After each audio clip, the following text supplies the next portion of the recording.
சோதரம் சோதரம் சோதரம் சோதரம் சோதரம் சோதரம் சோதரம் தகப்பனே உமக்கு நன்றி நன்றி நன்றி நன்றி நன்றி நன்றி.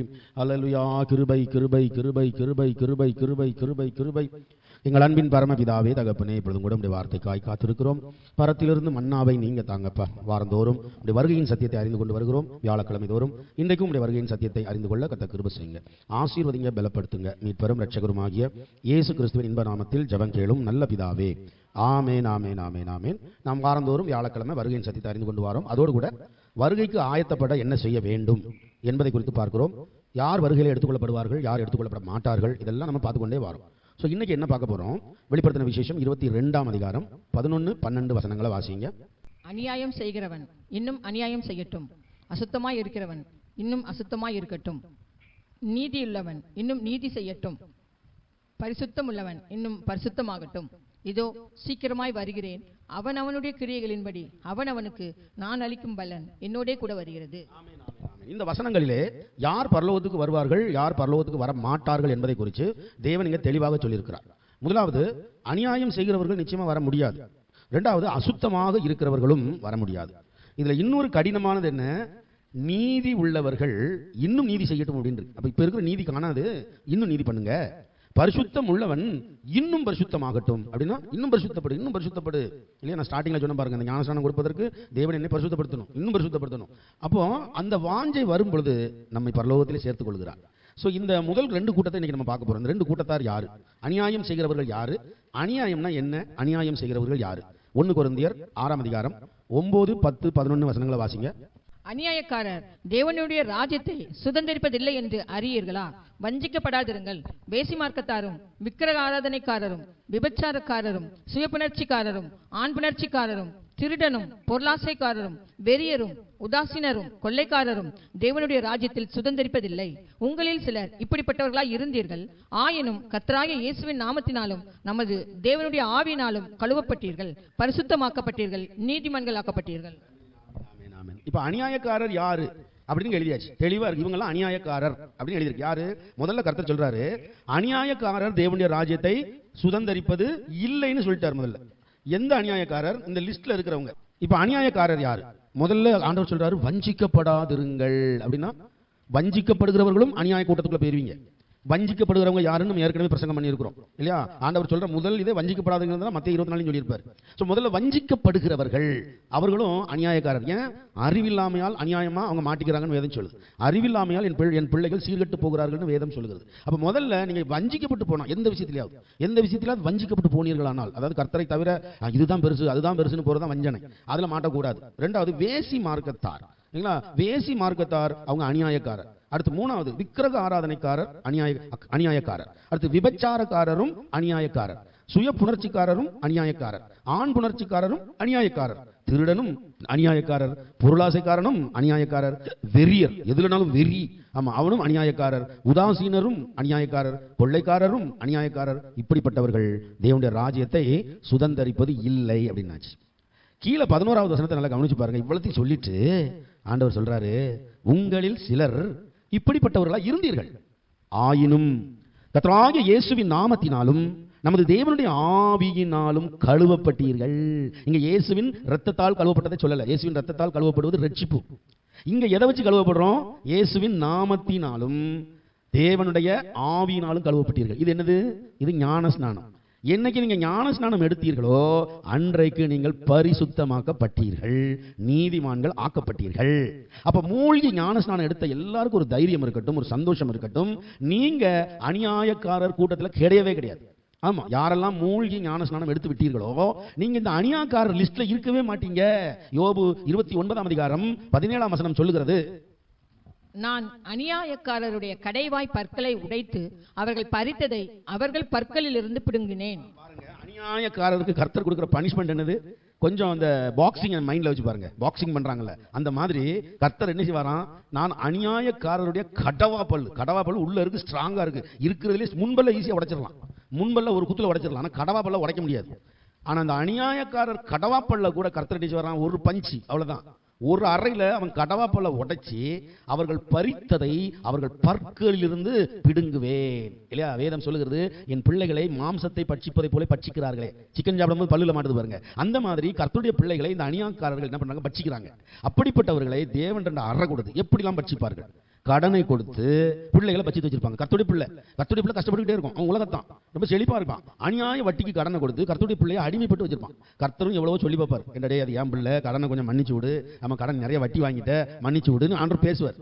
ஆமா, ஏன்னா கர்த்தருடைய சத்தம் கர்த்தருடைய பிள்ளைகளை தவிர புறஜாதியாருக்கு நிறைய கேட்கும். ஆமா, உங்களுக்கு எக்ஸாம்பிள் சொன்னா நேபுகாத்நேச்சார், பார்வோன், இவங்கெல்லாம் புறஜாதியார். இவங்களுக்கு தான் கர்த்தருடைய சத்தம் கேட்டுச்சு. நேபுகாத்நேச்சாருக்கு தான் இன்னைக்கு நடக்கிற அடையாளங்கள் கூட வெளிப்படுத்தப்பட்டது. ஆமா, இன்னைக்கு நடந்துட்டு பாருங்க, இந்த அடையாளங்கள் கூட நேபுகாத்நேச்சாருக்கு வெளிப்படுத்தப்பட்டது. சோ அப்படி ஆண்டவர் புறஜாதியார் கூட பேசுவார். நம்மளும் கூட புறஜாதியார் இருந்தோம், நம்ம கேட்டுச்சே. ஆனா அவனுக்கு என்னது கேட்காது. உடனே என்ன செய்வார்? வாங்கி ஒரு குத்து, அவ்வளவுதான். கடவாப்பல்ல உடைச்சி, அதாவது உங்களை கட்டி வைத்திருப்பவர்களை, கடன் என்னும் மாயையிலே உங்களை கட்டி வைத்திருப்பவர்களை ரெண்டு வெளுப்பு கொடுத்து ஆண்டவர் உங்களை என்ன செய்றாரு? விடுதலை ஆக்குகிறார். ஏன்? நீங்க மூழ்கி ஞான ஸ்நானம் எடுத்தது நிமித்தமாக நீங்க அநியாயக்காரர் லிஸ்ட்ல இருந்து கொஞ்சம் கொஞ்சமா வெளியே வாரீங்க. ஆமா, அப்ப அப்படி கொஞ்சம் கொஞ்சமாக தேவன் உங்களை வெளியே கொண்டு வரும் பொழுது நீங்க எப்படி இருக்கணும்? நீதிமொழிகள் 29ஆம் அதிகாரம் 27ஆம் வசனத்தை வாசிங்க. நீதிமானுக்கு அநியாயக்காரன் அருவருப்பானவன். நீதிமானுக்கு அநியாயக்காரன் எப்படி இருக்கணும்? அருவருப்பா இருக்கணும். அவன் போய் கொஞ்சம் குழாவிட்டு இருக்க கூடாது. பார்த்தா தெரியுமா அநியாயக்காரன் என்ன செய்ய, என் தலையெழுத்து அப்படின்னு போய் அவனை கொஞ்சம் குழாவி வச்சுக்கிட்டு இருக்கக்கூடாது. ஆண்டவர் சொல்றாரு, பேலியாளுக்கும் கர்த்தருடைய பிள்ளைக்கும் இசைவேது, ஒளிக்கும் இருளுக்கும் சம்பந்தம் ஏது அப்படிங்க. அப்ப நம்ம என்ன செய்யணும்? நமக்கு தெரியுது அநியாயக்காரன். அப்ப அந்த அநியாயக்காரனை கண்டா நமக்கு ஒரு அருவருப்பு உள்ளத்துக்குள்ள வரணும். பகைமை பாராட்ட சொல்லல, அவங்களை வெறுக்க சொல்லல, அவங்களை ஒதுக்க சொல்லல, அவங்களும் ரசிக்கப்படணும். ஆனா நம்ம உள்ளத்துக்குள்ள அவர்களுக்குள் இருக்கிற அருவருப்பை பார்த்து உங்களுக்கு புரியும்படியா சொல்றேன். ஒரு காலத்துல நீங்க பாவத்தில் இருந்திருக்கலாம், குடிச்சிருக்கலாம், சிகரெட் குடிச்சிருக்கலாம், ஏதாவது குடிச்சிருக்கலாம். இப்ப அநியாயக்காரன் கூட சேர்ந்து அன்னைக்கு ஒரு நாள், கிறிஸ்மஸுக்கு தானே, நீங்க ஒரு நாள் தானே, நீங்க ஒரு நாள் லேசா வச்சுக்கோ, ஒரு பீர் தானே அப்படி சொல்லுவான். நம்ம நினைச்சு கூடாது, அதுல சம்பந்தப்படக்கூடாது. ஒரு எக்ஸாம்பிள் கொடுங்க. அப்படி ஏதோ ஒரு காரியம். ஆமா, நீங்க ரசிக்கப்படக்கூடாது, அடுத்த வீட்டுல உட்காந்து புரணி பேசிக்கிட்டே இருந்திருப்பீங்க. ஆனா ரசிக்கப்பட்ட பிறகு அந்த புரணி பேசுற வேலை இருக்கக்கூடாது. அதெல்லாம் அருவருப்பு. அந்த அருவருப்புக்கு நீங்க என்ன செய்யணும்? நீங்கி இருக்கணும். லூக்கா 18ஆம் அதிகாரம் 11, 12, 13, 14 வசனங்களை வாசிங்க. பரிசேயன் நின்று, தேவனே, நான் பரிகாரர், அநியாயக்காரர், விபச்சாரக்காரர் ஆகிய மற்ற மனுஷரைப் போலவும் இந்த ஆயக்காரனைப் போலவும் இராததினால் உம்மை ஸ்தோத்தரிக்கிறேன். வாரத்தில் 2 தரம் உபவாசிக்கிறேன். என் சம்பாத்தியத்தை எல்லாம் தசமபாகம் செலுத்தி வருகிறேன் என்று தனக்குள்ளே ஜெபம் பண்ணினான்.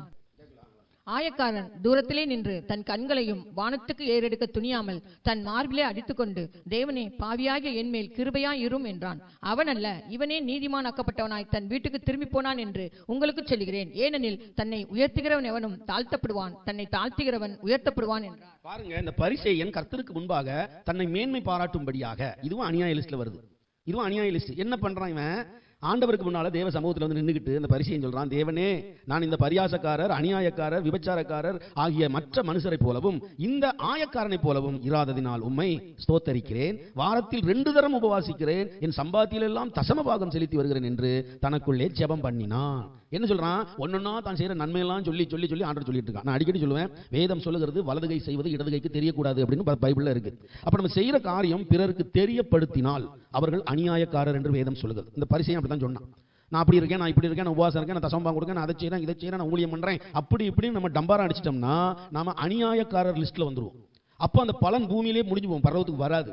அப்ப ஆண்டவர் சொல்றாரு, அங்க ஒரு ஆயக்காரன் ஓரமா நின்று கண்ணீர் விட்டு கதறான். தன் பாவத்தை எல்லாம் அறிக்கையிட்டு நெஞ்சில் அடிச்சு அழுகுறான். மார்பிலே அடிச்சு அழுகுறான்னு இருக்கு. நெஞ்சில் அடிச்சு அழுகுறான். நான் பாவி, நீ மன்னிங்கப்பா, பாவியாக என் மேல் கிருபையாயிரும் அப்படின்னு கதறி அழுகுறான். அவன் யாரையும் குற்றப்படுத்தல, தான் செய்த நன்மையை சொல்லவே இல்லை, தன் பாவத்தை மட்டும் அறிக்கையிட்டு அழுகுறான். ஆண்டவர் தூரத்துல இருந்து பார்த்துட்டு சொல்றாரு, அவன் அல்ல, இவனே நீதிமான் ஆக்கப்பட்டு வீட்டுக்கு போறான் அப்படிங்கிறார். அப்ப நம்ம எப்படி இருக்கணும்? இந்த அநியாயக்காரர் லிஸ்ட்ல இந்த பரிசேயன் வருகிறான். பரிசேயனோட வேலை என்ன? பெருமை. தான் செய்த எல்லாத்தையும் தம்பட்டடிச்சு சொல்லிட்டே இருக்குது. அப்படிப்பட்டவர்கள் அநியாயக்காரர்கள். அநியாயக்காரர் தேவனுடைய ராஜ்யத்தை சுதந்தரிப்பது இல்லை. சரியா? அடுத்த அநியாயக்காரர் யாரு? நீதிமொழிகள் 16ஆம் அதிகாரம் 8ஆம் வசனம்.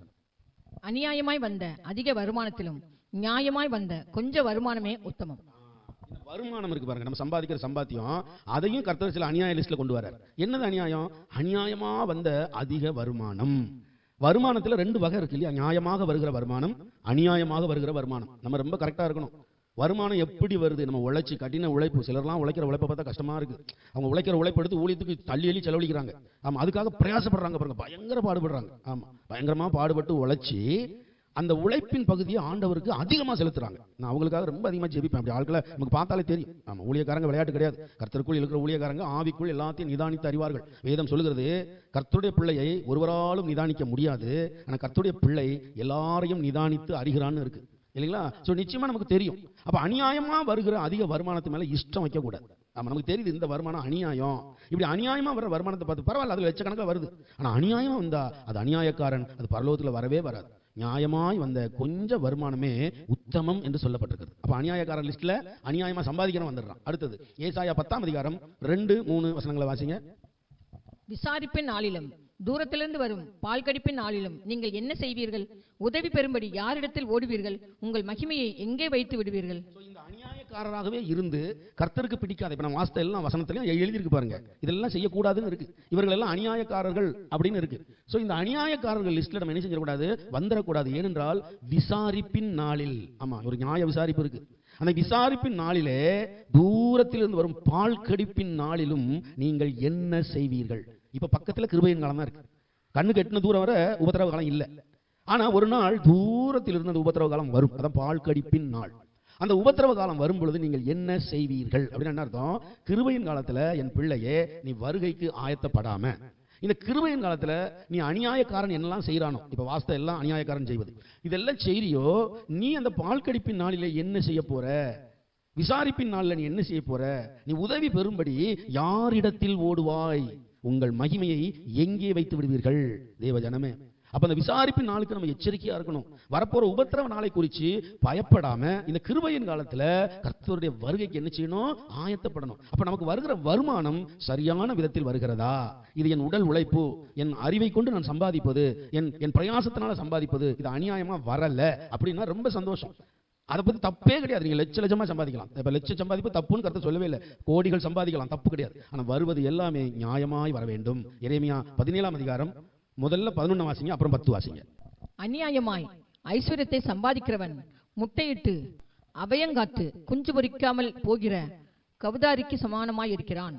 அவன் தன் பாதி வயதிலே அதை விட்டு தன் முடிவிலே மூடனாய் இருக்கிறான். 11வது வசனம் தெளிவா சொல்லுது, அநியாயமாய் ஐஸ்வர்யத்தை சம்பாதிக்கிறவன் சேர்த்துக்கிட்டே இருப்பான். அவன் எப்படினா முட்டையிட்டு, இப்ப கவுதாரின்னு எத்தனை பேர் புரியுதுன்னு தெரியல, நம்ம கோழின்னு வச்சுக்கிடுவோம். கோழி ஒரு முட்டை இடுது, அது அபயங்காத்து என்ன செய்து? குஞ்சு பொறிக்கிறதுக்காக அதுக்கு மேல ஏறி உட்காரும் பாருங்க. அடகாக்குறதுன்னு சொல்லணும். அடகாக்குங்க தான் அபயங்காத்து. அடகாக்கும், ஆனா குஞ்சு பொறிக்காது. அது அழுவன முட்டையா போயிடும். அழுவன முட்டைக்கு மேல ஏறி உட்கார்ந்து கோழி எத்தனை நாள் உட்கார்ந்து இருந்தாலும் அது குஞ்சு பொறிக்கவே பொறிக்காது. அப்ப அநியாயமாய் சம்பாதிக்கிற சம்பாத்தியமும் அப்படித்தான். அவன் எப்படி போகிறான்? பாதி வயது. கர்த்தர் 70 வயசுல இருந்து 80 வயசு நிர்ணயிச்சிருப்பார் பாருங்க. அவங்க எல்லாம் பாக்கியவானும் பாக்கியவதி. 70 வயசை கிராஸ் பண்ணிட்டாலே நீங்க பாக்கியவதி தான், பாக்கியவான் தான். ஆமா, அநேகர் பாருங்களேன் 45 வயசு, 40 வயசு, 38 வயசு இதுலயே போயிருவாங்க டப்பு டப்புன்னு. இவங்க யாரு? அநியாயக்காரர் லிஸ்ட்ல அநியாயமாய் சம்பாதித்தவர்கள். அதுக்காக மரித்த எல்லாரையும் நான் சொல்லல. அநியாயமாய் மரித்தவர்கள், அநியாயமாய் சம்பாதித்து மரித்தவர்கள். அவங்களுக்கு அந்த பணம் பூமியில ஏழைக்கும் கொடுத்துருக்க மாட்டான், ஊழியத்துக்கும் கொடுத்துருக்க மாட்டான். தனக்குன்னு சேர்த்து வச்சுட்டு செத்து போயிடுவான். 10வது வசனம் என்ன சொல்கிறது? நீ அப்படி இருக்காத என் பிள்ளையே, கர்த்தராகிய நானே ஒவ்வொருவருக்கும் அவனவன் வழிகளுக்கும் செய்கைகளின் பலன்களுக்கும் தக்கதை கொடுக்கும்படிக்கு இருதயத்தை ஆராய்கிறவரும் உள்ளந்திரியங்களை சோதித்தறிகிறவருமா இருக்கிறேன் அப்படிங்கிறார். நம்ம என்ன செய்யறோம் அப்படிங்கிற அவருக்கு தெரியும். நான் அடிக்கடி சொல்றேன், அவர் தான் சிசிடிவி கேமரா, அவர் கண்ணு தான் சிசிடிவி கேமரா. எல்லாத்தையும் பார்க்கு, நம்ம குடும்ப வாழ்க்கையை பார்க்கு, நம்முடைய சரீர வாழ்க்கையை பார்க்கு, நம்முடைய உழைப்பை பார்க்கு, வருமானத்தை பார்க்கு, எல்லாத்தையும் பார்த்துக்கிட்டு இருக்காரு. அங்க அநியாயம் வந்து அவருக்கு தெரிஞ்சிடும். ஞாபக புத்தகத்தில் எழுதிடுவார், இன்னைக்கு அவன் சம்பாதித்தது அநியாயம் எழுது அப்படிம்பார். ஞாபக புத்தகத்தில் டெய்லி எழுதப்படுகிறது. அதனாலதான் எபிரேயர் 13 சொல்லுகிறது, நீங்கள் பண ஆசை இல்லாதவர்களாய் நடந்து உங்களுக்கு இருக்கிறவர்கள் போதும் என்று எண்ணுங்கள், நான் உன்னை விட்டு விலகுவதும் இல்லை, உன்னை கைவிடுவதும் இல்லை என்று அவர் சொல்லி இருக்கிறாரே. நான் அடிக்கடி உங்களுக்கு சொல்லுவேன், இந்த அதிகால ஜபத்தில் இணைந்திருக்கிற எல்லாருக்கும் தெரியும், காசு சம்பந்தப்பட்ட பணம் சம்பந்தப்பட்ட பிரச்சனை வந்தா நான் உங்களுக்கு என்ன சொல்லுவேன்? பணம் ஒரு பொருட்டல்ல, அதை குறித்து கவலைப்படாதீங்க, அது உங்களை தேடி வரும். இப்ப அநேகருக்கு நான் இப்ப டெய்லி சொல்றதுனாலையும் இந்த மீட்டிங் எல்லாம் பார்த்துட்டு சில ஊழியக்கார நண்பர்கள் என்ன கேள்வி, நானும் உங்களை கேள்வி பண்ணுவேன், அவங்களே கேள்வி பண்ணுவேன், நண்பர்கள் அப்படி பேச வச்சுக்கோங்க. அதில் அவங்க சொன்னது, யோ நீ சொல்றது கரெக்ட் தான் யா, பணம் ஒரு பொருட்டு இல்லை. நான் இந்த ஞாயிற்றுக்கிழமை ஆராதனையை வீடியோ எடுத்து போடுவேன். கிங்ஸ் பிரதர் ஃபேமிலி மட்டும் உட்காந்துருப்பாங்க, ஒரு ஆள் இருக்காதுங்க ஆராதனையில், ஒரு குடும்பம் தான் இருக்கும். ஆமாம், அந்த ஒரு குடும்பத்தை மட்டும் வீடியோ எடுத்து போட்டிருப்பேன்.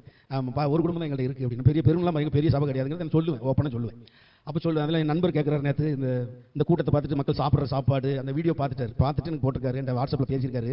யோ நீ சொல்கிறது சரிதாங்க, ஆமாம் பணம் ஒரு பொருட்டல்லன்னு சொல்றீர்ல, நீ பொய் சொல்றீரியா, நீ மும்பையில் செல்வந்தனா வாழ்ந்த ஆளு, இந்த வீரப்பன் எங்கே ஒளிச்சு வச்சிருக்கான பணத்தெல்லாம், அந்த மாதிரி நீ மும்பையில் சம்பாதிச்சதெல்லாம் எங்கேயோ ஒளிச்சு வச்சிருக்கிறியா, ஒளிச்சு வச்சுக்கிட்டு அதை எடுத்து எடுத்து செலவு பண்ணிட்டு இருப்போம். கேட்டால் ஆண்டவர் தராரு, பணம் ஒரு போட்டு என்ன கிறுக்கணும் நாங்கள் அப்படிங்கிறார். எனக்கு சிரிப்பு தான் வந்துச்சு.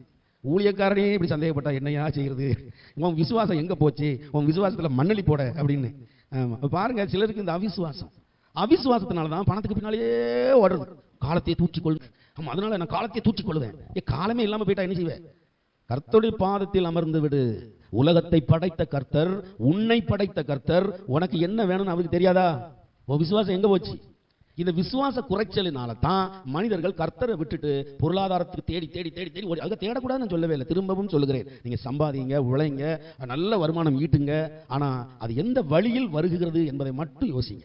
அது நியாயமான வழியில வந்தா அது நல்லது. அந்த நியாயமான வருகிற வழியில நீங்க கர்த்தருக்கு செலவு செய்தால் அது அதைவிட நல்லது.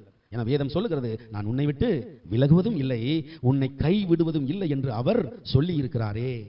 அப்ப அவர் சொன்னா நிச்சயமா கைவிட மாட்டார், அவர் கைவிடவே மாட்டார். ஸோ இந்த அநியாயக்காரர் லிஸ்ட்ல நம்ம வந்துடவே கூடாது.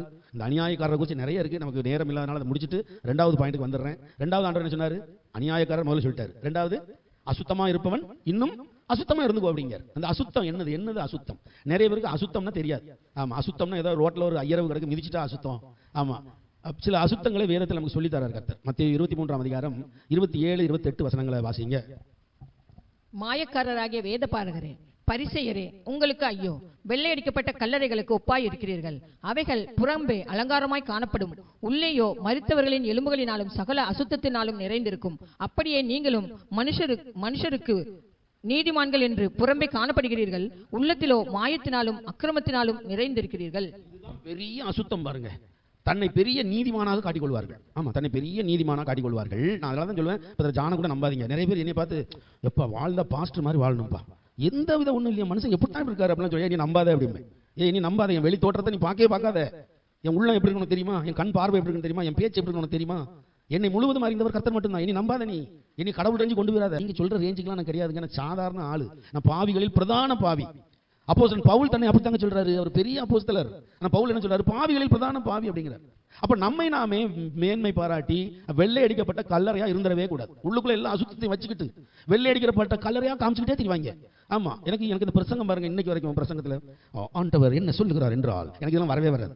நான் நார்மலா ஆண்டவர் எப்படி வச்சுக்காரு அப்படி தான் பேசணும்னு ஆசைப்படுவேன். ஆமா, எனக்கு இதெல்லாம் வரவே வராது. நார்மலா உங்களை பேசும்போது காமெடியா போய் சில கெட்ட வார்த்தை பேசி கிடப்பான். ஆமா, ஆனா பலிபீடத்தில் ஏறினவொன்னு ஆலயம் அப்படி இருப்பான் பாருங்க, அப்படி எனக்கு அதெல்லாம் வரவே வராது. அந்த ரெட்ட வேஷமே வராது. உள்ளதை உள்ளதென்றும் இல்லதை இல்லதென்றும் சொல்லுங்க. மாயக்காரராகிய வேத பாரகரே, பரிசேயரே, உங்களுக்கு ஐயோ! வெள்ளை அடிக்கப்பட்ட கல்லறைகளுக்கு ஒப்பாயிருக்கிறீர்கள். அவைகள் புறம்பே அலங்காரமாய் காணப்படும், உள்ளேயோ மரித்தவர்களின் எலும்புகளினாலும் சகல அசுத்தத்தினாலும் நிறைந்திருக்கும். ஆமா, வெளி பார்வைக்கு சும்மா வெள்ளை ஜிப்பாதான், மீசை இருக்காது, எல்லாம் இருக்காது. வெளி தோற்றத்தை நம்பிராதீங்க. என்னை சொல்லிட்டே இருக்கேன், என்னையும் சேர்த்து சொல்லுகிறேன். எந்த மனிதனும், எல்லா மனிதனையும் சொல்லுகிறேன், வெளி தோற்றத்தை பார்த்து ஏமாந்துராதீங்க. ஆமா, நான் அடிக்கடி சொல்லுவேன், இவர் ஊழியக்காரங்கிற பேர்ல எல்லாரையும் வீட்டுக்குள்ள விடாதீங்க. நான் அதனால தான் உங்க வீட்டுக்கு வரமாட்டேன். எத்தனை பேர் கூப்பிட்டுருக்கேன் இந்த 5 மணி நேரத்துக்கு, எத்தனை பேர் கூப்பிட்டுருக்கீங்க வீட்டு வாரணா? ஆமா, நிறைய பேருக்கு தொழிலே தெரியுமா, வீடு வீடா சுத்துறது தான் தொழில். ஆமா, வீடு வீடா சுத்துறது, கொண்டாடி பிள்ளைய விட்டுட்டு வீடு வீடா சுத்திட்டு இருப்பான். கேட்டா நான் ஊழியம் பண்றேன். ஊழியங்கிற பேர்ல அட்டூழியக்காரங்க இருக்காங்க. எல்லா ஊழியக்காரங்களையும் உள்ள விட்டுட்டு இருக்க கூடாது. ஆமா, எல்லா ஊழியர்காரங்களும் தலையை கொடுத்துக்க கூடாது. முதல்ல நீங்க ஆவியில உணரணும், ஒரு ஊழியக்காரரா ஒரு அட்டூழியக்காரரா, அதெல்லாம் உணரணும் நீங்க. அப்படியே நீங்களும் மனுஷருக்கு நீதிமான்கள் என்று புறம்பே காணப்படுகிறீர்கள், உள்ளத்திலோ மாயத்தினாலும் அக்கிரமத்தினாலும் நிறைந்திருக்கிறீர்கள் கர்த்தர் சொல்றார். சோ இப்படிப்பட்ட கூட்டத்தார நம்ம இருக்கக்கூடாது. இதுதான் அசுத்தம். அசுத்தம்னா ஏதோ நரகல பிடிக்கிறது இல்ல. ஆமா, ஒரு செத்து போன நாயை தூக்குறது இல்ல அசுத்தம். இதெல்லாம் அசுத்தம். மார்க் 3ஆம் அதிகாரம் 28, 29, 30 வசனம் சொல்லுகிறது, மெய்யாகவே நான் உங்களுக்கு சொல்லுகிறேன், மனுஷர்கள் செய்யும் எல்லா பாவங்களும், அவர்கள் தூஷிக்கும் எந்த தூஷணங்களும் அவர்களுக்கு மன்னிக்கப்படும். ஒருவன் பரிசுத்த ஆவிக்கு விரோதமாய் தூஷணம் சொல்வானாகில் அவன் என்றென்றைக்கும் மன்னிப்படையாமல் நித்திய ஆக்கினைக்கு உள்ளாயிருப்பான் என்றார். அசுத்த ஆவியை கொண்டிருக்கிறார் என்று அவர்கள் சொன்னபடியினாலே அவர் இப்படி சொன்னார். இப்ப நான் சொன்னேன், எல்லா ஊழியக்காரங்களையும் உள்ள விடாதீங்க, எல்லா ஊழியக்காரங்க ஊழியக்கார லிஸ்ட்ல வைக்காதீங்க. ஆமா, நீங்க ஆவியானவற்றை உணர்ந்துக்கு சொன்னேன் இல்லையா? அதுக்காக ஊழியக்காரங்களை திட்டிட்டு இருக்க கூடாது. அதுக்கு உங்களுக்கு அதிகாரமே கிடையாது. அவன் யாரா இருந்துட்டு போட்டான், அபிஷேகம் பெற்றுட்டான். அபிஷேகம் பெற்றவன் கணக்கு கர்த்தருக்கு சொல்லுவான். அவனுக்குள்ள ஒரு அபிஷேகம் இருக்கிறது. நீங்க அவனை தூசிக்கல, அவனுக்குள் இருக்கிற பரிசுத்த ஆவியானவரை தூசிக்கிறீர்கள். ஆமா, ஆர்சியில் இருக்கும்போது எங்க அம்மா அப்பா எனக்கு சொல்லி கொடுத்தது என்ன தெரியுமா? சில ஃபாதர் பண்ற அநியாயம். நான் சின்ன பையனா இருக்கும்போது அது சொல்லவான்னு தெரிய மாட்டேங்குது, என்னை தவறானதில் பயன்படுத்தினாங்க. நான் அழுதுட்டு ஓடி வந்து எங்க அம்மாட்ட சொன்னேன். எங்க அம்மா நம்ப மாட்டேன்ட்டாங்க. ஏன்னா எங்க அம்மா அவரை கடவுள் ரேஞ்சில் வச்சிருக்காங்க. அப்ப நான் சொல்லும் போது அவங்க யாரும் எங்க வீட்டில் ஒத்துக்கல. நான் அப்புறம் சொல்ல போய் பயந்துட்டேன். சரி வேண்டாம், நம்ம சொல்லக்கூடாது போல அப்படின்னு அமைதி ஆயிட்டேன். அப்படியே ஆமா, இப்படி வெளி வேஷத்துல இருப்பாங்க பாத்துக்கோங்க. ஆனா உள்ளுக்குள்ள அசுத்தமாகவே இருப்பாங்க. ஆனாலும் ஆனாலும் நமக்கு தெரிஞ்சு போச்சு, எங்க அப்பா எனக்கு சொல்லி கொடுத்தது என்ன அப்படின்னா, டேய் ஒருவேளை அவர் பண்ணி இருக்கட்டும், ரைட், அவர் தப்பே பண்ணிட்டு சொன்னா அவர் சிகரெட் குடிக்காருப்பா, உள்ள சிகரெட் குடிக்காருப்பா அப்படின்னு. எங்க அப்பா சொன்னாங்க, எங்க அவர் சிகரெட் குடிக்கட்டும், அவர் தப்பு பண்ணிட்டோம், என்னத்தையும் பண்ணிட்டோம், அவர் கர்த்தருக்கு கணக்கு கொடுப்பாருடா. அவரு கல்யாணம் கட்டாம எல்லாத்தையும் விட்டுட்டு சாமியார்னு வந்து உட்கார்ந்துருக்காரு. நீ அவரை போய் குற்றப்படுத்திட்டு இருந்தீங்கன்னா கர்த்தர் ஒன்னியை தான் குற்றப்படுத்துவார். அவர் முழங்கால் போட்டு அழுது, ஏசப்பா நீ மன்னிங்கன்னா, ஏசப்பா மன்னிக்கிறவர் உடனே மன்னிச்சிட்டு வர்றா, ஒன்னியை மன்னிக்க மாட்டா, நீ விசுவாசி, நீ எவ்வளவு பாவம் செய்வ. ஆமா, ஆனா அவரு ஊழியக்காரர், அவர் உடனே மன்னிப்பு கட்டுவாரு, அதனால வெளியே சொல்லக்கூடாது அப்படின்னாங்க. இது சரியா தவறா எனக்கு தெரியாது, சரியா தவறா எனக்கு தெரியாது. நான் ஊழியத்துக்கு வந்தப்பறம் நினைச்சேன், தாவீதையும் சவுலையும் நினைச்சு பார்த்தேன். ஆமா, தாவீது 40 வருஷம் வெயிட் பண்ணாங்க, ஆண்டவர் நீ ராஜான்னு அவனை அபிஷேகம் பண்ணிட்டாரு. ஆனா 40 வருஷம் வெயிட் பண்ணிட்டு சவுல் சாகுற வரை வெயிட் பண்றான். சவுல் அபிஷேகம் பண்ணப்பட்டவன் மேல என் கையை வைக்க மாட்டேன். ஊழியக்காரங்க சரியில்லையா, நீங்கள் அவர்களை நியாயம் தீர்க்காதீர்கள். ஆமா, நீங்க அவர்களை நியாயம் தீர்க்காதீங்க, நீங்க கர்த்தர் கையில ஒப்பு கொடுங்க. ஏசப்பா இந்த ஆள் சரியில்லை, நீங்க பனிஷ்மெண்ட் கொடுங்க. ஏன்னா கர்த்தர் அவர்களை என்ன செய்வாரு, பார்த்து கொள்வார். கர்த்தர் அவர்களை நிச்சயமா தண்டிப்பார், தண்டிக்காம விடவே மாட்டார். ஏன்னா ஏசப்பாவை அசுத்த ஆவி கொண்டிருக்கிறவன்னு சொன்னதுனால கோவப்பட்டார் அவர். அப்பதான் இந்த வசனத்தை சொல்றார், அசுத்த ஆவியாடா என்கிட்ட இருக்கு, மெய்யாகவே நான் உங்களுக்கு சொல்லுகிறேன், எல்லா பாவங்களும் எல்லா தூஷணங்களும் மன்னிக்கப்படுப்பா, ஆனா பரிசுத்த ஆவிக்கு விரோதமா பேசினா அது இம்மையிலும் மறுமையிலும் மன்னிக்கப்படவே படாது அப்படின்ட்டார். அப்ப அவன் அசுத்தமா இருக்கான், அவனை குற்றப்படுத்துவது என்னுடைய வேலை அல்ல, நான் எனக்குள் இருக்கிற அசுத்தத்தை போக்க நான் என்ன செய்யணுமோ அதைத்தான் நான் செய்யணும். மார்க் 7ஆம் அதிகாரம் 2 மற்றும் 15, 16 வசனங்கள் சொல்லுகிறது. அப்பொழுது அவருடைய சீஷரில் சிலர் கழுவாத அசுத்த கைகளிலாலே போஜனம் பண்ணுகிறதை அவர்கள் கண்டு குற்றம் பிடித்தார்கள். மனுஷருக்கு புறம்பே இருந்து அவனுக்குள்ளே போகிறதொன்றும் அவனை தீட்டுப்படுத்த மாட்டாது, அவன் உள்ளத்திலிருந்து புறப்படுகிறவைகளே அவனை தீட்டுப்படுத்தும். கேட்கிறதற்கு ஒருவன் காதுள்ளவனாக இருந்தால் கேட்க கடவன். இங்க அசுத்தத்தை பத்தி ஆண்டவர் தெளிவா சொல்லிட்டார். கை கழுவாம சாப்பிடுறாங்க சீஷர்கள், அப்ப எல்லாரும் குற்றப்படுத்துறாங்க, பாருங்க கை கழுவாம சாப்பிடுறாங்க. மோசே என்ன சொல்லியிருக்காரு, கையெல்லாம் நீட்டா கழுவிட்டு தான் சாப்பிடணும், ஆராதிக்கணுமா, நல்ல சுத்தம். முஸ்லிம்ஸ் பண்றாங்க பாருங்க, இப்போ அதை நமக்கு சொல்லி கொடுத்தாரு மோசே. ஆனா ஆண்டவர் சொன்னார், ஏன்டா அவன் கையில சாப்பிட்டா உனக்கடா, அவன் கையில இருக்க கிருமி அவனுக்குள்ள போய் வயித்தால போகுது, அவ்வளவுதானே, அது அவன்பாடு. அவன் கையில சாப்பிட்டா ஆண்டவருக்கு விரோதமா குற்றமா அது?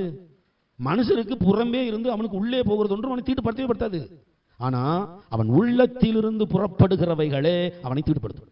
அப்ப உங்க உள்ளத்திலிருந்து பிறப்பது வார்த்தை. அந்த வார்த்தை அடுத்தவங்க மனசை புண்படுத்திட கூடாது. அடுத்தவங்க மனசை நீங்க புண்படுத்துற மாதிரி பேசினா அது அசுத்தம். அந்த அசுத்தத்துக்கு மன்னிப்பு கிடையாது. கேட்கிறதற்கு காதுள்ளவன் கேட்க கடவன். அசுத்தத்தை பத்தி நிறைய இருக்கு, அசுத்தத்தை பத்தி ஆவியானவர் நிறைய சொல்லியிருக்கிறார். ஒரே ஒரு வசனத்தை நான் சொல்லி முடிக்கிறேன். 1 கொரிந்தியர் 7ஆம் அதிகாரம் 13, 14 வாசித்து முடிப்போம், வாசிங்க. அப்படியே ஒரு ஸ்திரீயினுடைய புருஷன் அவிசுவாசியாய் இருந்தும் அவளுடனே வாசமாய் இருக்க அவனுக்கு சம்மதம் இருந்தால் அவனை தள்ளிவிடாதிருக்க கடவன். எண்ணத்தினால் எனில் அவிசுவாசியான புருஷன் தன் மனைவியால் பரிசுத்தமாக்கப்படுகிறான், அவிசுவாசியான மனைவியும் தன் புருஷனால் பரிசுத்தமாக்கப்படுகிறாள். இல்லாவிட்டால் உங்கள் பிள்ளைகள் அசுத்தமாய் இருக்குமே, இப்பொழுதோ அவைகள் பரிசுத்தமாய் இருக்கின்றன. நான் அடிக்கடி ரட்சிக்கப்படாத கணவனை குறித்து அழுகிற பெண்களுக்கு சொல்லுவேன், ரட்சிக்கப்படாத மனைவியை குறித்து அழுகிற ஆண்களுக்கு சொல்லுவேன் இந்த வசனத்தை தான். கவலைப்படாதீங்க, உங்கள் நிமித்தமா உங்க கணவனும் உங்க பிள்ளையும் பரலோகத்துக்கு வருவாங்க. வித்தியாசம் என்ன, இருக்கிற இடம். ஏன்னா பரலோகத்தில் நீங்க கணவன் மனைவி இருக்க போறது இல்லை, நம்ம எல்லா சகோதர சகோதரியாக தான் இருக்க போறோம். இருக்கிற இடம் நீங்க இயேசுவின் மடியில் இருப்பீங்க, அவங்க 3ஆவது வானத்தில் இருப்பாங்க. இதான் வித்தியாசம், நரகம் கிடையாது. ஏன்னா உன்னுடைய கணவனாக அவன் இருக்கிறான், உன்னுடைய பிள்ளை. அதுக்காக நான் இதையும் அதிகமாக பிரசங்கத்தில் சொல்ல மாட்டேன் அப்படின்னா திமிர் வந்துடும் ரட்சிக்கப்படாதவங்களுக்கு. நான் சும்மா பாவமே பண்ணிட்டு இருப்பேன், என் பொண்டாட்டி தான் ரட்சிக்கப்பட்டிருக்கா, என் பொண்டாட்டி ரட்சிக்கப்பட்டிருக்கா, என் பொண்டாட்டி கோயிலுக்கு போறா, என் பொண்டாட்டி நல்லா சோம் பண்ணுதா, அதனால நான் ரட்சிக்கப்பட வேண்டிய அவசியம் இல்லைன்னு நினைச்சக்கூடாது இல்லை. அதனால இந்த வசனத்தை எந்த ஊழியக்காரரும் சொல்ல மாட்டாங்க, நானுமே சொல்ல மாட்டேன். யாராவது ரொம்ப அழுதாங்க, நான் கணவரை குறித்து ரொம்ப ஃபீல் பண்ணி அழுதாங்கன்னா அவங்களுக்கு மட்டும் சொல்லுவேன். ஏன்னா வசனம் தெளிவாக சொல்லுகிறது. அப்படியே ஒரு ஸ்திரீயினுடைய புருஷன் அவிசுவாசியா இருந்தும் ரட்சிக்கப்படல, அவளுடனே வாசமா இருக்க அவனுக்கு சம்மதம் இருந்தான். அவன் அவிசுவாசி, ஆனா அவ சர்ச்சுக்கு போறா, அதை ஒத்துக்கிட்டு சரிம்மா நீ சர்ச்சுக்கு போ, நீ ஞானஸ்நானம் அடிக்கா, சரிம்மா எடுத்துக்கோ, நீ தசமா கொடுக்க போறியா, சரி கொடுத்துக்கோ அப்படின்னு அவளோட வாசமா இருக்க, அவளோட இணைந்து இருக்க அவன் ஒத்துக்கிட்டு இருக்கான். வாசமா இருந்தால் எதிர்த்து அடிக்கிறவன் இந்த லிஸ்ட்ல வரமாட்டான், சர்ச்சுக்கு போக கூடாது, அங்க போக கூடாது, இங்க அவன் லிஸ்ட்லயே வரமாட்டான். அனுசரி சரி பொண்டாட்டி போறா, போய் தொலையட்டும், நமக்கு டிஸ்டர்ப் இல்லை அப்படின்னு நினைச்சிட்டு அவன் ஜாலியா இருக்கான். ஆனா இங்க பொண்டாட்டி கோயில் போயிட்டு இருக்கா, அவன் ஆண்டவர்ட்ட அழுதுகிட்டு இருக்கா. அப்படி வாசமா இருந்தால் அவள் அவனை தள்ளி விடாது இருக்க கடவுள். அவனை டிவோர்ஸ் பண்ணிடாத, என் புருஷன் ரட்சிக்கப்படாதுன்னு சில பேர் டிவோர்ஸ் பண்ணுவாங்க, அப்படி பண்ணிடாத. எண்ணத்தினால் எனில் அவிசுவாசியான புருஷன் தன் மனைவியால் பரிசுத்தமாக்கப்படுகிறான். மறந்துடக்கூடாது, உங்கள் நிமித்தமாக உங்கள் கணவர் பரிசுத்தமாக்கப்படுவார். அவிசுவாசியான மனைவியும் தன் புருஷனால் பரிசுத்தமாக்கப்படுகிறாள். இல்லாவிட்டால் உங்கள் பிள்ளைகள் அசுத்தமாக இருக்குமே, இப்பொழுதோ அவைகள் பரிசுத்தமாக இருக்கின்றன. பரிசுத்தமா ஆகும்னு ஒரு சொல்லல, பரிசுத்தமாவே இருக்கு. ஏன் சொல்லு? என் ரத்தம் உன் மீது தெளிக்கப்படுகிறது. அதாவது இயேசுவின் ரத்தம், ரட்சிக்கப்பட்ட மனைவியே உன் மீது தெளிக்கப்பட்டிருக்கிறது, ரட்சிக்கப்பட்ட கணவனே உன் மீது தெளிக்கப்பட்டிருக்கிறது. இயேசு கிறிஸ்துவின் ரத்தம். இப்ப கணவனும் மனைவியும் ஒரே சரீரமாக இருக்கிறாங்க. ஆமா, ஒருவருடைய ரத்தம் இன்னொருவருக்குள் இருக்கிறது. அப்ப என்ன நடக்கு? உனக்குள் இருக்கிற இயேசுவின் ரத்தம் உன் கணவனை ரட்சிக்கும். அவன் வாழ்நாள் முழுக்க அநியாயம் பண்ணிட்டு தான் சாவான், அவன் செத்தும் போயிருவான். ஆனா நீ ஷாக் எப்ப தெரியுமா? வருகையில பாப்ப, பரலோகத்துல பாப்ப, 3வது வானத்துல ஒரு ஆள் எங்கேயோ பார்த்த மாதிரி இருக்காரு. நீங்க அங்க இருக்க மாட்டீங்க, நீங்க பரலோகத்துல கர்த்தர் கூட இருப்பீங்க. ஆமா, இந்த ஆளை எங்கேயோ பார்த்த மாதிரி இருக்க. ஏன்னா இயேசுவின் ரத்தம் யார் மீதெல்லாம் தெளிக்கப்பட்டிருக்கிறதோ அது நரகத்துக்கு போகாது. இதை யாரும் பிரசங்கத்துல சொல்ல மாட்டாங்க. ஏன் சொல்ல மாட்டாங்கன்னா திமிர் வந்துடும் எல்லாருக்கும். அப்பதான் ரட்சிக்கப்படலன்னா பரவாயில்லையே அப்படின்னு. ஆனா அது வேற. அதுக்கப்புறம் அதுக்கு ரீசன் நிறைய இருக்கு. நமக்கு நேரம் இல்லை. உடனடியாக இவங்க 3வது வானத்துக்கு வந்துட முடியாது, உடனடியாக இவங்க பரலோகத்தை சுதந்திரிச்சிட முடியாது. அதுக்கு நல்லா நீங்க கவனிக்கணும். அப்படியே ஒரு ஸ்திரீயினுடைய புருஷன் அவிசுவாசியா இருந்தும் அவளுடனே வாசமா இருக்க அவனுக்கு சம்மதம் இருந்தால், அதை மறந்துடக்கூடாது, அண்டர்லைன் பண்ணிக்கோங்க. அப்ப மனைவி அவன் அடிச்சு துன்புறுத்தக்கூடாது, கோயிலுக்கு போறதை தடுக்கக்கூடாது. அவன் இசைவா இருக்கணும். ரைட்டு போ, நான் தான் பாவியா இருக்கேன், நீனாவது பரிசுத்தப்படும் நினைச்சிட்டாலே அவன் இருதயம் இயேசுவை நினைக்கணும்னு அர்த்தம். ரைட் அம்மா, நீ போய் தொலைம்மா, நான் என்னை விட்டுறம்மா, என்னால் வர முடியாது அப்படின்ட்டே இருப்பான். ஆனா ஒரு நாள் இல்லைன்னா ஒரு நாள் தேவன் அவனை என்ன செய்வாரு? தொடுவார். அந்த ஒரு சந்தோஷம் நம்ம எல்லாருக்குள்ளும் இருக்கும். ஆனா என்ன தெரியுமா? நம்ம முயற்சியை விட்டுறவே கூடாது. நானும் என் வீட்டாருமோ என்றால் கர்த்தரையே சேவிப்போம் என்ற வார்த்தையின்படி இந்த பூமியில இருக்கும் பொழுதே நீங்க பரலோக ராஜ்யத்தில் பிரவேசிக்கிற அந்த அனுபவத்தை அடைந்து கொண்டே இருக்கணும், அடைந்து கொண்டே இருக்கணும். என் கணவன் ரட்சிக்கப்படணும், என் பிள்ளை ரட்சிக்கப்படணுங்கிற வாஞ்சைய விட்டுறவே கூடாது. அந்த வாஞ்சை நமக்கு இருந்து கொண்டே இருக்கணும், இருந்து கொண்டே இருக்கணும். ஆண்டவர் தான் சொல்லிட்டாரே, நான் ரட்சிக்கப்பட்டிருக்கேன். ஆனா ரட்சிக்கப்பட்ட நீ எப்படி இருக்கிறாய்? அதான் அடுத்த பாயிண்ட். அதை மட்டும் சொல்லி முடிக்கிற நேரம் இல்லை. உங்க கணவர் ரட்சிக்கப்படாத, உங்க பிள்ளை ரட்சிக்கப்படாத, நான் பரலோகத்துக்கு அவங்க வரணுமா? நீங்க எப்படி இருக்கணும்? வெளிப்படுத்தின விசேஷம் 17ஆம் அதிகாரம் 4ஆம் வசனம். அந்த ஸ்திரீ இரத்தாம்பரமும் சிவப்பான ஆடையும் தரித்து பொன்னினாலும் ரத்தனங்களினாலும் முத்துக்களினாலும் சிங்காரிக்கப்பட்டு தன் வேசித்தனமாகிய அருவருப்புகளாலும் அசுத்தத்தாலும் நிறைந்த பொற்பாத்திரத்தை தன் கையிலே பிடித்திருந்தாள். இன்னைக்கு அசுத்தத்தாலும் அருவருப்பாலும் நிறைந்திருக்கிற பொற்பாத்திரம் எது தெரியுமா? செல்போன். நீ ரட்சிக்கப்பட்டு விட்டாய், கணவனே மனைவியே, நீ ரட்சிக்கப்பட்டு விட்டாய். ஆனா உன் கையில நீ செல்போனை வச்சுக்கிட்டு தடவிக்கிட்டே இருந்தீன்னா உன் புருஷனுக்கு போக வேண்டிய ரட்சிப்பை உன் மூலியமா நீ தடுக்கிறாய். அப்ப நீங்க அப்படியே ஆப்போசிட்ல யோசிங்க. நீங்க அடுத்த வசனம் இருக்கு, நீங்க அப்படியே ஆப்போசிட்ல யோசிங்க. புருஷன் நரகத்துக்கு வரல, புருஷன் பாதுகாக்கப்படுறான் உன் நிமித்தமா. கணவன் வரமாட்டான், மனைவி வரமாட்டான் நரகத்துக்கு, உங்க கூட பரலோகத்துக்கு வருவான். ஆனா நீ இருக்கிற இடத்துல இல்ல, ஆண்டவர் அப்படி சான்ஸ் தராரு. ஆனா நீ எப்படி இருக்கணுமா? சும்மா ரத்தாம்பரமும் சிவப்பான ஆடையும் தரித்து, நான் தான் அடிக்கடி சொல்லுவேன், சிவப்பு சேலை யாரும் கட்டிடாதீங்க அப்படின்னு. ஆமா, அது பெரிய பிரசங்கம், அதை இன்னொரு நாள் சொல்றேன். சிவப்பு சேலை யாரும் தயவு கட்டாதீங்க, அது வேற பிரசங்கம். அப்ப சிவப்பான ஆடையும் தரித்து பொன்னினாலும் ரத்தனங்களினாலும் முத்துக்களினாலும் ஆண்டவருக்கு அலங்கரிச்சு வச்சிருக்காரு. ஆனா தன் வேசித்தனமாகிய அருவருப்புகளாலும் அசுத்தத்தாலும் நிறைந்த பொற்பாத்திரத்தை தன் கையிலே பிடித்திருக்கிறான். ஆண்டவர் அலங்கரிக்காரு, நீ இப்படி நம்ம பிள்ளையே அப்படி இரு, நல்ல நல்ல குணத்தை கொடுத்து அலங்கரிக்கிறாரு. ஆனா நான் இப்படித்தான் இருப்பேன் அப்படின்னு நீ செல்போனை கையில வச்சுக்கிட்டு வேசித்தனத்துக்கு இடம் கொடுத்து நீ அதிலேயே செத்து கிடந்தால், செத்து போக வேண்டிய உன் கணவனை ரத்தத்தால மீட்டெடுத்துக்கிற கர்த்தர் என்ன பண்ணுவார் தெரியுமா? ஒன்னியே இப்ப நரகத்துக்கு அனுப்புவார். நீ நரகத்துக்கு போயிட்டீங்கன்னா அடுத்து யார் வருவா? பின்னால உன் புருஷன் வருவான், அடுத்து உன் புள்ள வரும். இதுதான் ரகசியம். அடுத்தடுத்து வசனம் அப்படித்தான். ஆண்டவர் சும்மா ஒன்னும் உனக்காக உன் பிள்ளைக்கும் உன் கணவனுக்கு டிக்கெட் கொடுக்க மாட்டாரு. அவர் டிக்கெட் கொடுக்குறாருன்னா அதுக்கு அர்த்தம் இருக்கு. உன் பிள்ளையும் புருஷனும் இலவசமாக நீ சம்பாதிக்கணுமா? ஒன்னு சொல்லுவாங்க, ஒன்னு வாங்கினா ஒன்னு ஃப்ரீன்னு சொல்லுவாங்கல்ல, அந்த லிஸ்ட் இது. உனக்காக உன் கணவனை ரட்சித்து தருகிறார், உனக்காக உன் பிள்ளையை ரட்சித்து தருகிறார். அதற்கு நீ சரியாயிரு அப்படிங்கிறார். நீ சரியாயிரு. தீத்து 1ஆம் அதிகாரம் 15-16 சுத்தம் உள்ளவர்களுக்கு சகலமும் சுத்தமாயிருக்கும், அசுத்தம் உள்ளவர்களுக்கும் அவிசுவாசிகளுக்கும் ஒன்றும் சுத்தமாயிராது. அவருடைய புத்தியும் மனசாட்சியும் அசுத்தமா இருக்கும். அவர்கள் தேவனை அறிந்திருக்கிறோம் என்று அறிக்கை பண்ணுகிறார்கள், கிரியைகளினாலோ அவரை மறுதலிக்கிறார்கள். அவர்கள் அருவருக்கப்படத்தக்கவர்களும் கீழ்ப்படியாதவர்களும் எந்த நற்கிரியையும் செய்ய ஆகாதவர்களுமா இருக்கிறாங்க. அப்ப அந்த லிஸ்ட்ல இருந்தா நரகம் கன்ஃபார்ம், மறந்துடக்கூடாது. நீ கர்த்தர் கொடுத்த ரட்சிப்பை பாதுகாத்துக் கொண்டு அவர் கொடுத்த அபிஷேகத்திலே நிலைத்திருந்து கர்த்தாவே உம்முடைய வருகைக்கு என் குடும்பத்தை ஆயத்தப்படுத்த நீ ஜெபித்துக் கொண்டிருக்கிற ஜெபிக்கிற வீரனாக வீராங்கனையா இருந்தா உன் பிள்ளையும் உன் புருஷனும் உன் மனைவியும் உன் கூட பரலோகத்துல வந்து நிற்பாங்க. இடம் தான் வேறு. நீ மகா பரிசுத்த ஸ்தலத்துல கர்த்தர் கூட இருப்ப, 3ஆம் வானத்துல இருப்பான். ஆனா நரகத்துக்கு போக மாட்டான், தப்பிடுவான். ஆனா நீயே ரட்சிக்கப்பட்டு ஞானஸ்நானம் எடுத்து அபிஷேகம் பெற்று எல்லாத்தையும் முடிச்சிட்டு டிஸ்கோ டான்ஸ் ஆடிட்டு கிடந்தீங்கன்னா அவன் ஆல்ரெடி இப்ப நரகத்துக்கு ரெடியா இருக்கான், புருஷன் ரெடியா இருக்கான், நரகத்துக்கு புள்ள ரெடியா இருக்கு. 3வது பரலோகத்துக்கு வர வேண்டிய நீயும் நரகத்திலே தள்ளப்பட்டு விடுவாய். அது இருக்கக்கூடாது. காரணம், நீ விலையேறப்பட்ட இயேசுவின் ரத்தத்தை அவமதித்து விட்டாய். உன் மீது இயேசுவின் ரத்தம் தெளிக்கப்பட்டிருக்கிறது. எதனாலும் மன்னிப்பாருங்க, மன்னிக்க மாட்டாரு. ஆமா, நீங்க உள்ள இருக்கிற பரிசுத்த ஆவியானவரை கேலி பண்ணிட்டு இருக்கிறீங்க, உங்களுக்குள்ள இருக்கிற பரிசுத்த ஆவியானவரை அசுத்தப்படுத்திட்டு இருக்கிறீங்க, மன்னிக்கவே மாட்டாரு. தேவஜனமே, இந்த 2 காரியம் ரொம்ப ரொம்ப ரொம்ப முக்கியம். அநியாயம் செய்கிறவன் இன்னும் அநியாயம் செய்யட்டும், அசுத்தமா இருக்கிறவன் இன்னும் அசுத்தமா இருக்கட்டும், நீதி உள்ளவன் இன்னும் நீதி செய்யட்டும், பரிசுத்தம் உள்ளவன் இன்னும் பரிசுத்தமாகட்டும். இதோ சீக்கிரமாய் வருகிறேன், அவன் அவனுடைய கிரியைகளின்படி அவனவனுக்கு நான் அளிக்கும் பலன் என்னோடு கூட வருகிறது. ஆசை மணாளனே ஆமென் நிர்வாருமே, ஆவி மணாளியும் அழைக்கும் ஓசையே, ஓ ஓ வேகம் வாருமே எம் கர்த்தனே நீரா ஆவல் பெருகுதே, அல்லேலூயா கீதங்கள் பாடி பறந்து செல்வோமே, ஓ வேகம் வாருமே எம் கர்த்தனே நீரா ஆவல் பெருகுதே, அல்லேலூயா கீதங்கள் பாடி பறந்து செல்வோமே.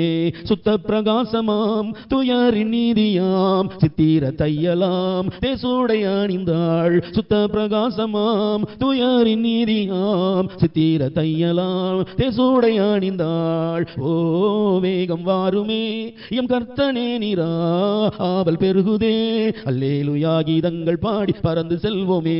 பிதாவின் நாமமே நெற்றியில் ஏற்றவள் புதிய பாட்டுடன் சீயோனில் நிற்கிறாள், பிதாவின் நாமமே நெற்றியில் ஏற்றவள் புதிய பாட்டுடன் சீயோனில் நிற்கிறாள், ஓ வேகம் வாருமே எம் கர்த்தனே நீரா ஆவல் பெருகுதே, அல்லேலூயா கீதங்கள் பாடி பறந்து செல்வோமே. தகப்பனே உடைய பிள்ளைகள் ஒவ்வொருவரையும் ஆசீர்வதிங்க, வீணான பயங்களுக்கு இடம் கொடுக்காதபடி உற்சாக ஆவியை ஊற்றுங்க, வருகையின் நம்பிக்கையை கொடுங்க, பரலோக நம்பிக்கையை கொடுங்க, ஆசீர்வதிங்க. மீட்பரும் இரட்சகரும் ஆகிய இயேசு கிறிஸ்துவின் இன்ப நாமத்தில் ஜெபம் கேளும் நல்ல பிதாவே, ஆமென் ஆமென். என் ஆத்துமாவே கர்த்தரை ஸ்தோத்தரி, என் முழு உள்ளமே அவருடைய பரிசுத்த நாமத்தை ஸ்தோத்தரி, என் ஆத்துமாவே கர்த்தரை ஸ்தோத்தரி, அவர் செய்த சகல உபகாரங்களையும் மறவாதே. ஆமென் ஆமென் ஆமென். எல்லாரும் சந்தோஷமா உற்சாகமா ஒரு 3 அல்லேலூயா திரும்ப சொல்லுவோமா? ஆமென் ஆமென். God bless you, God bless your family. கர்த்தருக்கு ஸ்தோத்திரம், praise the Lord, ஸ்தோத்திரம், praise the Lord. எல்லாம் ஒருத்தருக்கு ஒருத்தர் ஸ்தோத்திரம் சொல்லிக்கோங்க, கர்த்தருக்கு ஸ்தோத்திரம் சொல்லிக்கோங்க, ஒருத்தருக்கு ஒருத்தர் praise the Lord சொல்லிக்கோங்க. கர்த்தருக்கு ஸ்தோத்திரம், praise the Lord.